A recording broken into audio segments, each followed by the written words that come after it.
Pembelian ni kita akan dapat FPX ni maksudnya transaction lah.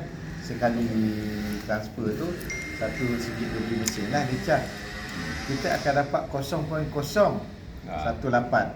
Tapi yang dia bagi kat kita 0.1 ni 0.0 RM10 lagi rendah lah, nampak tak?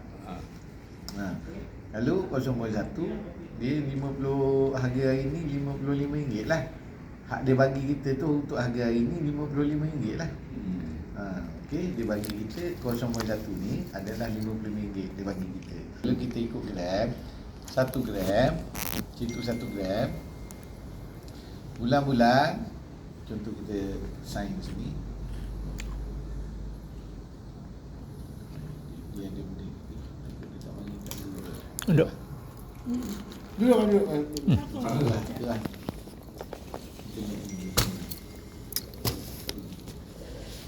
Yang kita refresh. Okey, ikut gram, 1 gram. Okey, beli ni. Okey, jumlah dia 1 gram. 1 gram adalah RM550. Contoh, lepas tu ni kita kena ada dia panggil apa? 1 gram. Kita kena buat payment lah sini. Pada contoh kita buat payment sini. Lepas buat payment baru dia hidup benda ni lah. Baru dia payment dah bayar, dia hidup, kita tekan, kita belilah 1 gram sini. Nilai kena bayar RM550, 1.25 lah tambah. Lepas tu kita pun dah bayar sini, dia pun dapatlah dengan nilai ni internet banking bayar ni, maksudnya 1 gram jadi. Jadi di sini akan menjadi 1 gram kita akan dapat RM25 lah setiap bulan. STI premium. Okey, 1 gram.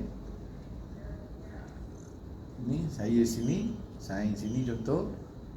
Lepas tu kita buat payment sini, kita akan dapat ni. Dia akan diskaun. Ni STI lah. Dia akan dapat untuk 1 gram ni RM20.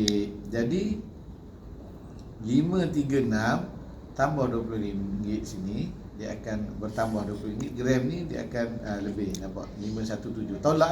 Dia tolak. Patut 536 dapat bayar dengan harga nilai 517 saja.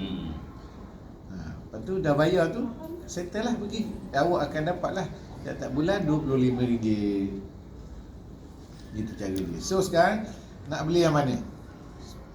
RM10 ke, nak buat STI ke? Buat permulaan masuk RM10 dulu lah, nak faham. Contoh, nak faham Okey, jadi macam ni cara dia. Beli emas. Kalau on untuk kita ni, kita off, kita beli RM10 kita off ni, ikut ringgit. Kita beli RM10. Okey, RM10 situ. Lepas tu bank apa? Tekan bank apa? Bank Islam. Bank Islam. Awak bank apa? Tadi yang tadi bank Islam. Tak, awak bank apa? Bank apa boleh bayar ni? Awak boleh bayar RM10 ni. Nak bayar sekarang? Nak bayar RM10 ni pakai internet banking. Sekarang ni memang tak ada online dengan bank. Kawan tak ada apa. Ada cash je. Kena hidupkan online bank tu. Kena hidup dulu lah. Dia mudah je. Kena jumpa bank Kan, kau bagi RM10, RM11, dia login yang dia punya, dia bayar. Siapa bayar pun boleh, tak masalah. Siapa bayar pun boleh? Boleh, siapa bayar. Yang bank banking. Bank. Belum buat. Bank ke Tak, kau bayar je. Contoh kau bayar, nanti dia bayarkan cash.